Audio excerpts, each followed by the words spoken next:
Kembali lagi dengan saya Renate Raja Guguk. Di sini saya akan membuat beberapa tutorial menggunakan Play dan semacamnya. Oke, baik, kita akan mulai. Jadi teman-teman, aplikasi Play ini digunakan untuk membuat suatu catatan kaki, juga mempermudah kita dalam membuat suatu daftar pustaka. Misalnya seperti ini. Kita akan membuat suatu dokumen. Kita buka file Word-nya dulu.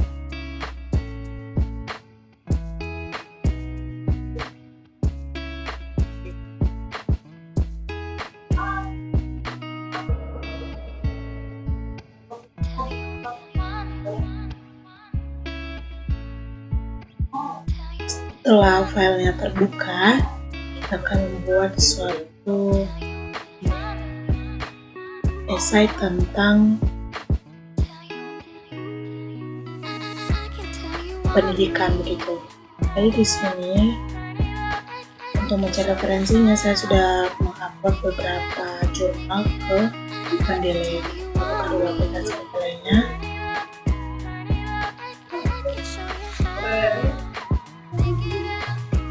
Jadi teman-teman, setelah aplikasi Mendeley terbuka, kita akan buka salah satu ini untuk mengetahui hasil bakat siswa. Misalnya kita akan mengkutip tentang pengertian dari hakikat IPA itu sendiri.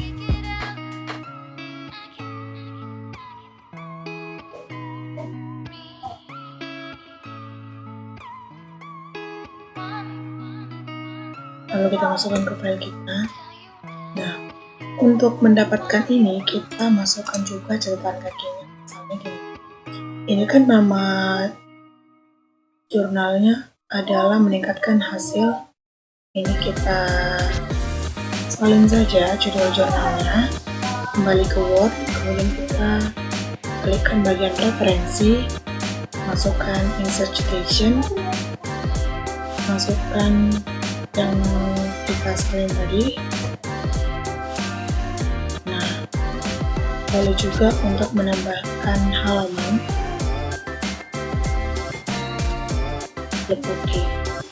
Nah, secara otomatis catatan kaki di file jurnal dari materi yang kita ambil itu sudah masuk. Perbesar dulu ya teman-teman.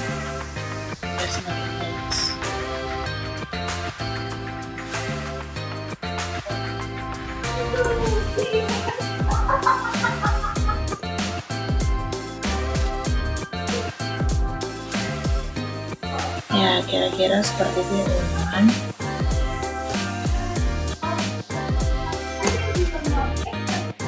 Misalnya kita tambahkan suatu teks lagi dari jurnal yang berbeda dengan klik My Library. Nah, dari materi library ini kita mendapatkan segala file jurnal yang sudah kita upload. Misalnya kita ambil dari sini.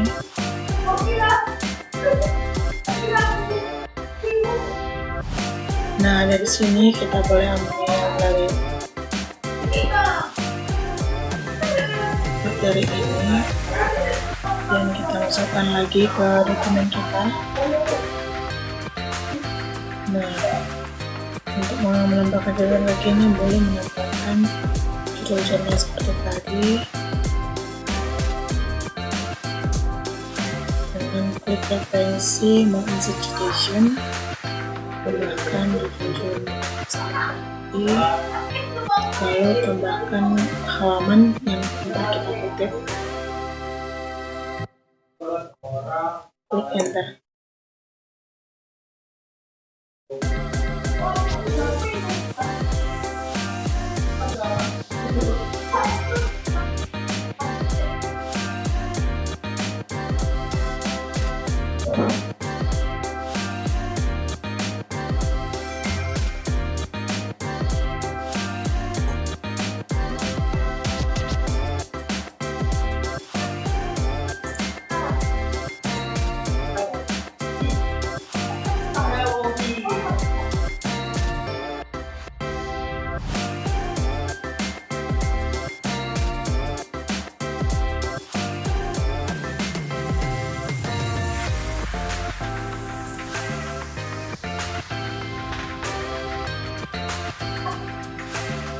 Oke, jadi teman-teman, untuk mendapatkan hal itu kita boleh melakukan langkah-langkah.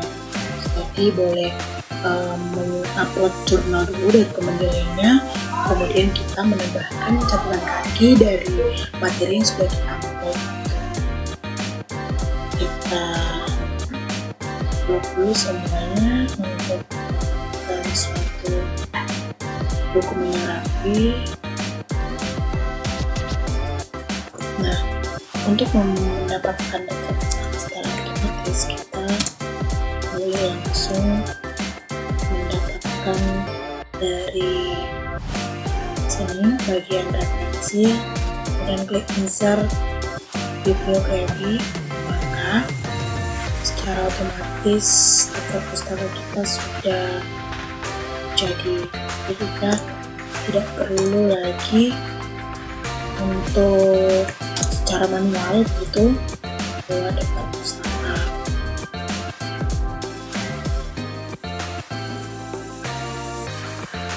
Oke teman-teman. Oke, trik yang berikutnya kita akan mencoba belajar membuat file PowerPoint dengan menggabungkan Slido. Pertama, kita buka dulu PowerPoint-nya.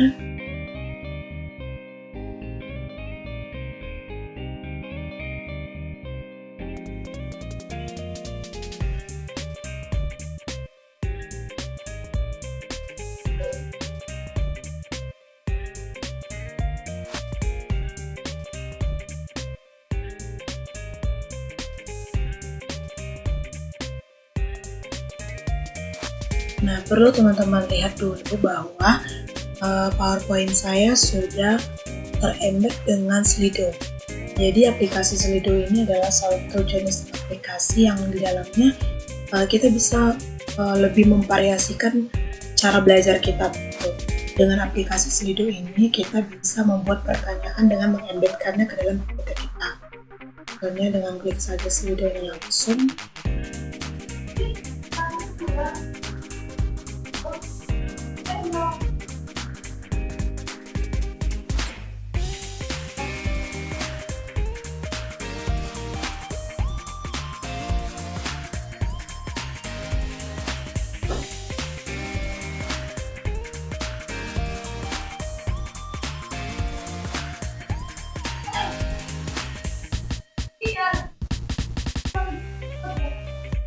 Jadi kita klik saja bagian Slido ini, lakukan muncul seperti ini.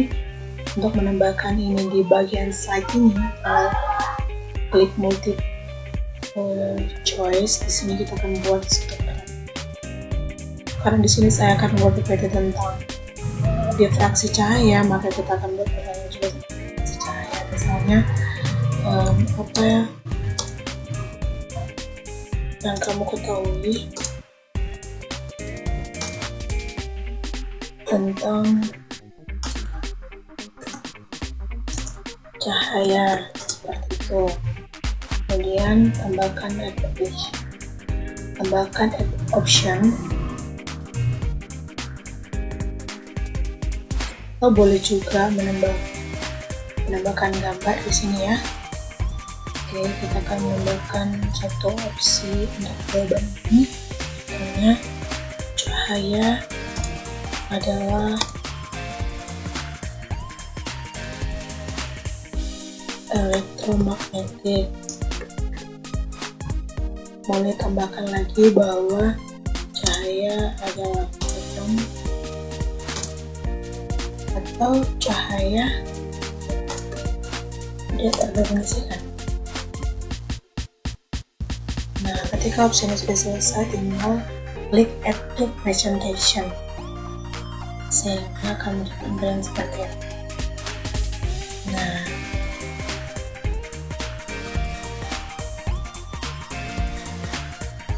ketika data pertanyaan telah di-embedkan di kita, di sini saya juga sudah menambahkan beberapa pertanyaan di slide berikutnya tentang apa itu diffraksi cahaya.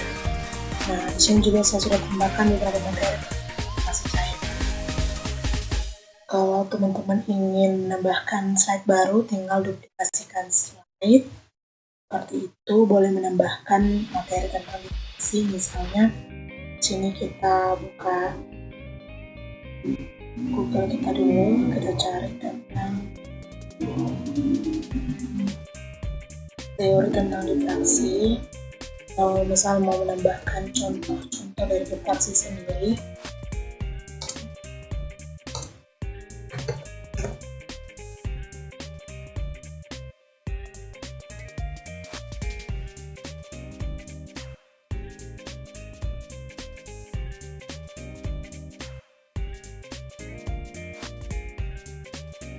seperti ini bisa kita salin.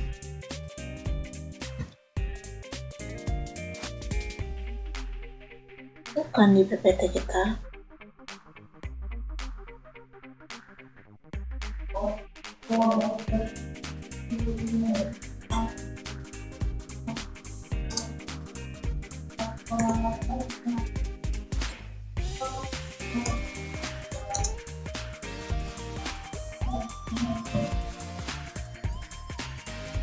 Kemudian ini kita hapus saja. Dari sini kita juga bisa menambahkan gambar ya teman-teman. Nah, gambar ini kita coba ya.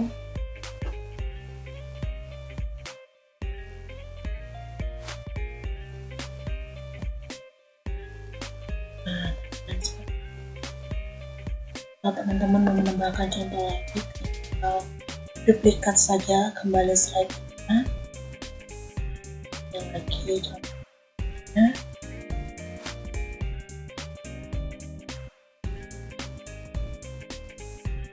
Ada hologram.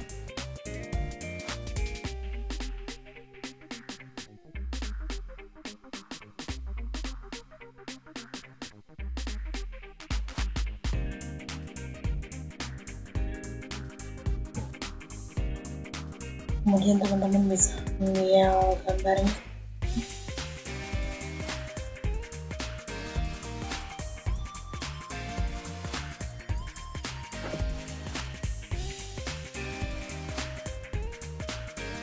Gambarnya di copy, tinggal tekan.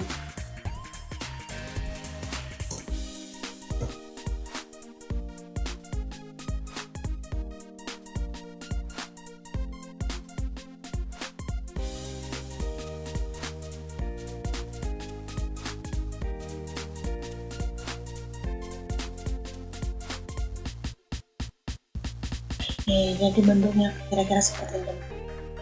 Jadi ketika kita ingin mempresentasikan tugas ini kepada teman-teman kita yang lain, ketika kita slideshow-kan, bentuknya akan seperti ini.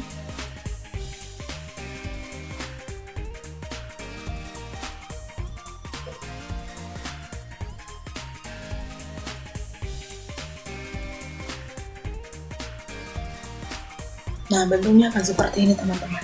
Jadi di sini akan dimunculkan dari pertanyaan yang kita buat tadi. Nah, ketika teman-teman itu kita berikan kode dari slido.com seperti 1613 dan 98 ini, maka presentasinya akan naik. Kita ada beberapa yang contohnya, saya akan coba ya. Oke, jadi teman-teman ketika kita memberikan kode ini untuk diakses oleh teman-teman kita yang belum menjadi peserta presentasi kita, maka presentasi ini akan naik.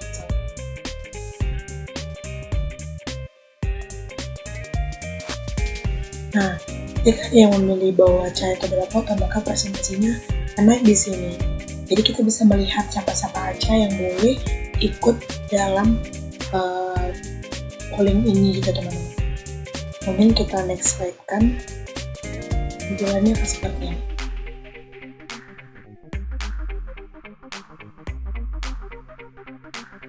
Nah, begitu juga teman-teman untuk daftar pertanyaan yang berikutnya seperti apa itu diffraksi cahaya. Maka juga akan menampilkan presentasi yang naik ketika ada teman-teman yang boleh menjawab dengan kode Slido yang diberikan kode ini teman-teman. Dan ini bisa diakses oleh orang yang banyak. tidak ada batasannya gitu. Kemudian kita next slide-kan lagi, mungkin kita bisa menjelaskan dari apa yang mereka pahami dulu, kemudian kita jelaskan secara teori gitu. Jadi penjelasan kita boleh secara rinci kayak oke teman-teman, bahwa diffraksi itu adalah cahaya yang merupakan benturan cahaya saat cahaya melalui celah-celah sehingga cahaya terpecah-pecah jadi bagi-bagi yang lebih kecil dan memiliki sifat yang baru. Dan kita mengembedkan gambar di PPT kita seperti ini, maka teman-teman yang boleh ikut dalam menikmati presentasi kita juga bisa mengimajinasikan begitu seperti apa dari peristiwa diffraksi cahaya. Nah, dari peristiwa ini mereka akan bisa melihat bahwa dari prisma sendiri cahaya itu bisa terdifraksi begitu. Nah, seperti ketika cahaya datang dan melewati prisma, maka cahaya itu terdifraksikan, maka akan muncul warna seperti warna pelangi, dan itu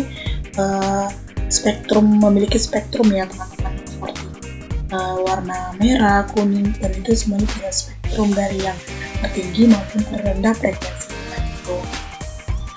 Ketika teman-teman next slide lagi, teman-teman bisa menjelaskan kepada mereka seperti apa contoh peristiwa diffraksi tersebut, sehingga presentasi teman-teman sekalian bisa terjadi secara lebih rinci gitu teman. Kayak menjelaskan contoh peristiwa diffraksi kayak compact disc, kemudian teman-teman tambahkan materi di sini dan langsung mengembedkan gambar sehingga teman-teman boleh melihat presentasi teman-teman itu bisa langsung memahami seperti apa sih contoh dari peristiwa diffraksi itu sendiri. Juga begitu juga untuk peristiwa contoh dari peristiwa diffraksi berikutnya seperti hologram, mengembedkan gambar sehingga mereka tuh tahu seperti apa bentuk dari hologram, bahwa hologram itu berasal dari kata Yunani bahwa itu adalah salah satu teknologi yang boleh menjanjikan kita ke masa depan yang luar biasa. Seperti hologram ini pada dasarnya memanfaatkan diffraksi untuk menghasilkan kesan 3D pada gambar diffraksi.